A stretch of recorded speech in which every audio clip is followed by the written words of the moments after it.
Welcome to the Explainer. It's a funny thing, but have you ever felt like your own brain is kind of working against you? Well, it turns out our minds come with some, let's call them, pre-installed glitches. Bugs in our mental software that trick us into making some surprisingly irrational choices. Today, we're going to dive into the work of Rolf Dobelli and put together a user's guide for debugging our own thinking. So let's just jump right in with a question. Does going to Harvard actually make you smarter? Or is it maybe that exceptionally smart people are the ones who get into Harvard in the first place? I mean, when you put it that way, it seems pretty obvious, right? But believe me, we confuse this exact kind of thing all the time. And this has a name. It's a classic thinking error called the swimmer's body illusion. You know how it goes. We see professional swimmers with those lean, powerful physiques, and we think, hey, if I just swim a ton, I'll get that body. But the reality is, most of these folks are great swimmers because they were basically born with that body type.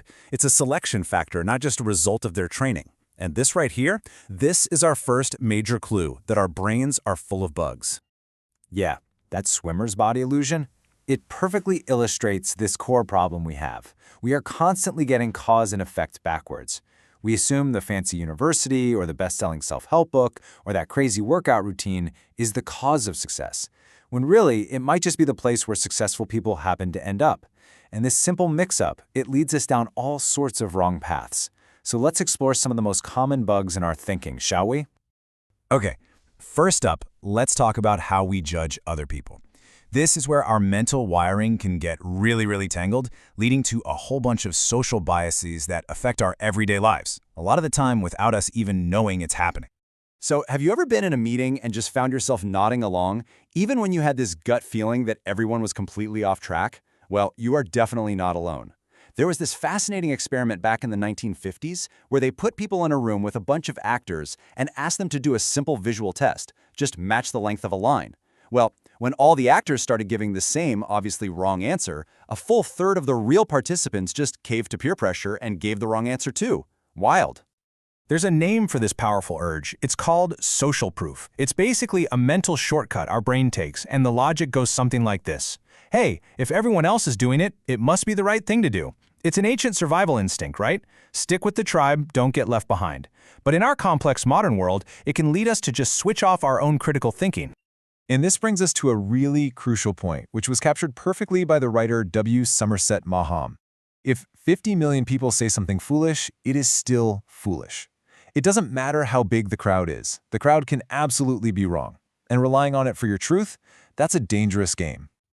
So why is this so powerful then?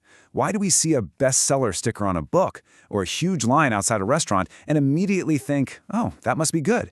It's because our brains are just wired to take that shortcut, to trust the wisdom of the crowd, even when that so-called wisdom is just plain foolishness. Honestly, just being aware that we do this is the first step to avoiding the trap. And it's not just the crowd that influences us. Sometimes our own feelings can completely hijack irrational decisions, especially when it comes to people we just like. And this leads us to our next bug, and it's one that marketers and politicians have absolutely mastered. It's called the liking bias. You know, the world's most successful car salesman, a guy named Joe Girard, he totally got this. His secret weapon? Every single month, he sent a card to all of his customers with one simple message: I like you.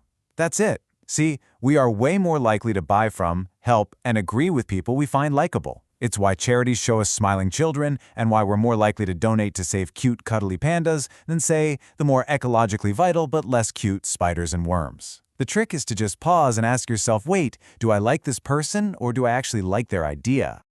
Okay, let's switch gears. Let's explore how we value stuff. These mental bugs don't just affect how we see people, they totally distort our decisions about our time, our money, and our possessions. They cause us to cling to things we should let go of and desperately chase things we don't even need. I want you to picture this. You're an hour into a truly awful movie. Every instinct is screaming at you to just get up and leave. But then this little voice in your head says, well, I paid $30 for these tickets. So you stay. And now you've wasted not only your money, but 2 hours of your life too. If that sounds familiar, my friend, you have fallen victim to the sunk cost fallacy. This is our brain's irrational desire to honor resources, time, money, effort that are already gone forever. The money for that movie ticket is gone whether you stay or leave. It's a sunk cost, and logically, it should have zero influence on your decision to stay.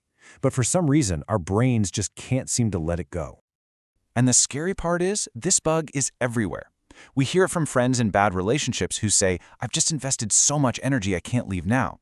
We see it in boardrooms, where managers insist, "We've spent millions on this project, we can't stop now," even as it's clearly failing. Avoiding this trap means learning to ignore what you've already lost and only focusing on the future. All right, let's look at another powerful bug. This is one that every single retailer on the planet understands and, yeah, uses against you. Think back to when you were a kid. Maybe you had a bag full of marbles. If all of them are identical except for one single blue one, which one did everyone fight over? The blue one, of course. This is the scarcity error in action. Our brains are basically programmed to believe that if something is rare, it must be more valuable. We automatically place a higher value on things that are scarce and a lower value on things that are abundant, and it often has nothing to do with their actual quality. It's an impulse that can really lead us astray. And this isn't just a hunch, it's been proven in the lab.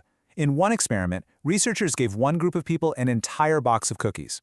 Another group, they got just 2. The result? The group that got only 2 cookies rated them as being much more delicious and of way higher quality. I mean, think about that. Same cookies, totally different perceived value, all because of scarcity. This is precisely why marketing slogans like "limited edition," "today only," and "while supplies last" are so darn effective.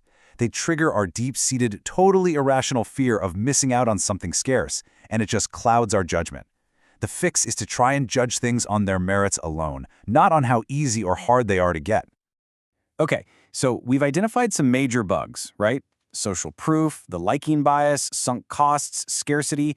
Our brains are kind of a mess. So how do we fix it? How do we practice the art of avoiding stupidity? Well, the solution, believe it or not, is surprisingly simple, and it's the core idea we've been touching on this whole time. The fix comes from this really cool, ancient concept called via negativa, which literally means the negative path. And the core idea is simple. We often don't really know what leads to success. It's complicated. But we are usually very good at knowing what leads to failure. So real wisdom isn't about chasing brilliance. It's about systematically avoiding stupidity. So here's the path to clearer thinking. Step 1. Accept that it's nearly impossible to say for sure what makes a happy life or a successful business. Step 2. Recognize that you can almost always say what will cause failure. And step 3, the most important one, systematically eliminate those downsides. Avoid these common thinking errors. If you can just avoid the obvious mistakes, the positive results, they often take care of themselves.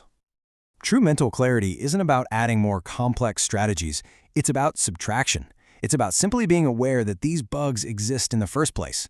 So the next time you feel pressured by the crowd, or you find yourself wanting to stick with a failing project, or you get panicked by a limited time offer, just pause. By simply recognizing the bug, you've taken the very first step toward debugging your brain. And that leaves us with a final question. What's one thinking error you can start avoiding today?